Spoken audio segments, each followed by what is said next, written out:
Hi everyone, it's Emma. Since I finished my most current reads, I've been having trouble deciding what I want to read next. I just am not sure what kind of reading mood I'm in. It's not that I'm in a reading slump.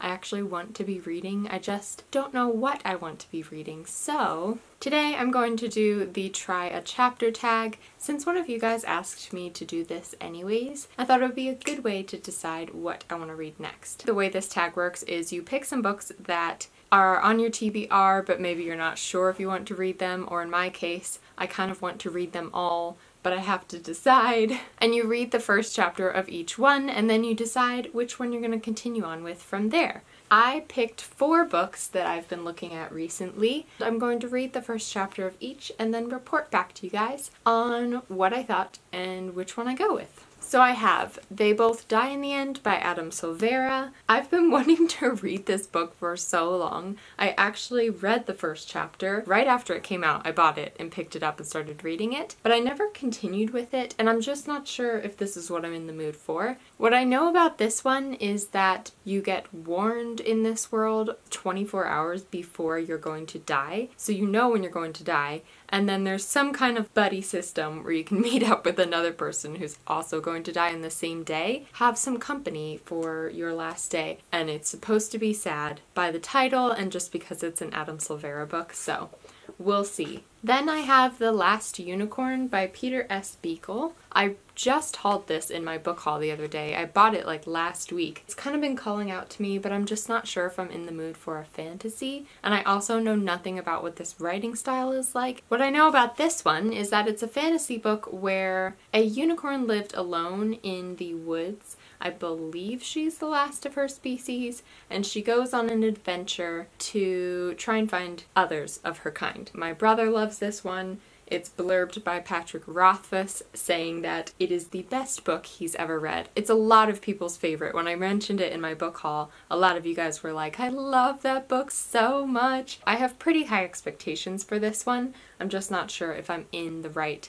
fantasy mood. Then I've got another book that I started a while ago. It's Emily of New Moon by L.M. Montgomery. I also just hauled this the other day in my book haul, which if you didn't see my book haul, I'll link it down below. This is the same author as Anne of Green Gables, and I started this one maybe last fall as well. I can't even remember when I started this one. What I read of it, I loved. I had read like 100 pages, but I don't really remember what I read, so I feel like reading the first chapter will still give me a good idea. It's about this girl, Emily Starr, who is 13 years old. She's an orphan. She's sent to live with her relatives who are kind of snobbish and I think really rich. She's from like an old family, but her parents were not a part of it. They didn't really adhere to the rules of that family. So Emily is sent to live with them. There's 3 books in this series, and I believe by the end she is an adult or an older teenager. I know that she is a writer, which always makes me interested in reading a book.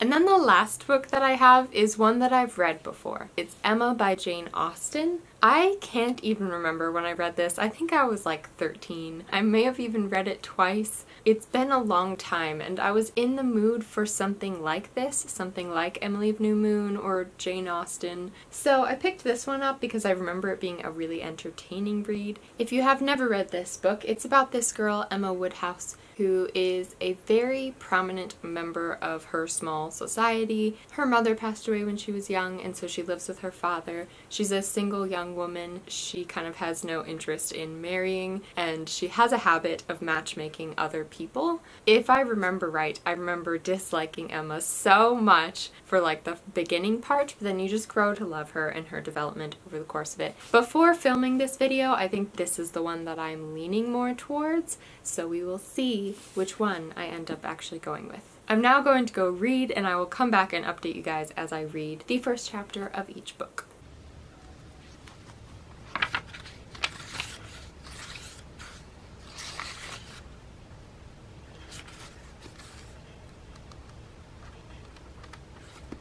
Okay, so I read the first chapter and they both die at the end. So far, we've only gotten one point of view. We got Matteo's point of view. The first chapter was pretty short. It was like 13 pages long. I enjoyed it. It didn't give me a lot, but it was enough to make me interested. I could see myself reading this one right now, but I'm not totally sold. It is an interesting idea, knowing when you're gonna die and this young man's life, because it seems like he doesn't have a lot of friends. Even though it's an interesting idea, it also is a kind of depressing idea because he knows he's going to die, so he's already in the first 13 pages like mourning his life. So I am interested to see what happens. I'm just not positive if it's one that I want to read right now. We'll see after I read the other ones.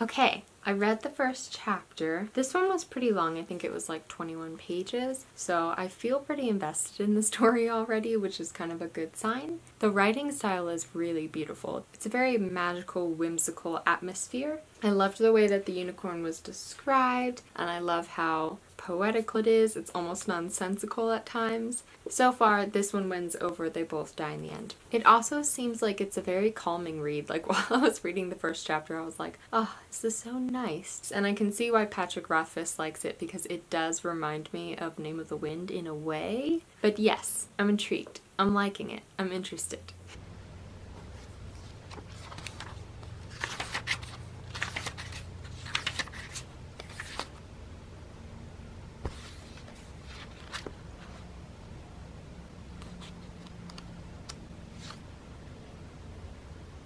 Oh no!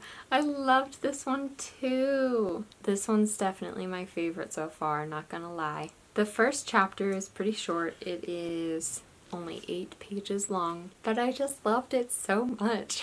The way that Emily is about the world and beauty and going for walks and writing is exactly like me. Like, I felt like she was writing me. That's pretty hard to resist. She talks about the world and like the way that she observes little things of beauty and the way that she has to write about it that I just related to a lot. So, and the descriptions are really beautiful. It also ended with like a cliffhanger. The author set up Emily's character really quickly and then ended with this like, boom, her whole life is about to change kind of thing. I'm thinking this is gonna be the one that I read, even though I still have one more book to go. I'm leaning towards this one.